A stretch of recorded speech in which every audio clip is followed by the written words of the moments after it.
যেটাকে কিন্তু অনেকেই আইপিএল এর সাথে তুলনা করছেন, বলছে It's like IPL 150 beat after get for the Honorable Chief Justice 11. কি বলবেন আপনারা? সেটা না, এটা আমাদের হাইকোর্ট ক্লাবের একটা পরম্পরা। That's the main thing. হ্যাঁ, হাইকোর্ট জাজেস চিফ জাস্টিস 11 এবং অ্যাডভোকেট জেনারেল 11 এই দীর্ঘদিন ধরে একটা ট্র্যাডিশন চলে আসছে। এবারে অনেকটা বেশি গর্জিয়াসলি হচ্ছে এবং আভিজাত্যটাও একটু নষ্ট হচ্ছে আমার মনে হচ্ছে। কারণ those who are not at all member of our club and so many ministers and leaders are coming because of only because they belongs to a particular political party.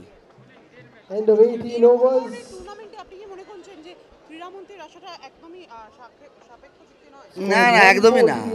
High court club আমাদের নিজস্ব high court বারের member এবং অন্য অ্যাডভোকেটদের, যেমন আমাদের chief minister, উনি যদি স্বয়ং আসতেন আমি খুশি হতাম, কারণ উনি আমাদের হাইকোর্ট বারের মেম্বার। আচ্ছা, এই টুর্নামেন্টকে কি শুভেচ্ছা দেবেন? এখানে কিন্তু অনেকেই আছেন, অমৃতা সিনহা থেকে শুরু করে অনেক জাস্টিস। দারুণ দারুণ, এইটা প্রত্যেক বছর মানে অত্যন্ত এনজয় করেন সবাই।